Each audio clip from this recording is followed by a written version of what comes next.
এখানে কি হচ্ছে বলুন তো? এখানে তৈরি হচ্ছে কাঁঠালের চিতই।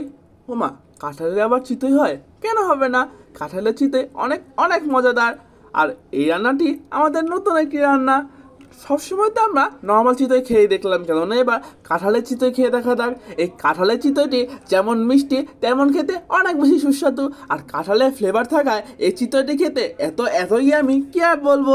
আর এই পিঠাটি বানিয়ে না খুবই সহজ, আমাদের নর্মাল চিতইয়ের মতোই বানানোর পদ্ধতি। জাস্ট একটু কাঁঠাল ফ্লেভার অ্যাড করে দেওয়ার পালা।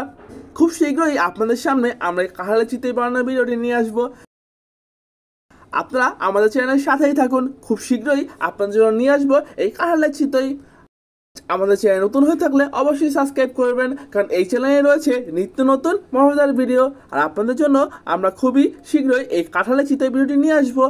এছাড়াও আরও অনেক মজাদার ভিডিও রয়েছে, তাই আমাদের চ্যানেলের সাথেই থাকুন এবং কমেন্ট করবেন, লাইক করবেন এবং সহমতে ছড়িয়ে দিবেন। আর সত্যি বলতে এই কাঁঠালের চিতই খেতে কিন্তু খুবই আমি ছিল। আর যেমন ক্রাঞ্চি হয়েছে তেমনই আমি হয়েছে। তাই খুব শীঘ্রই আপনাদের সামনে নিয়ে আসবো এই মজাদার কাঁঠালের চিতই পিঠাটি। চিতই কি শুধু নর্মাল হবে, কেননা কাঁঠালের চিতই করা যাক। তাই চোখ রাখুন আমাদের চ্যানেলে।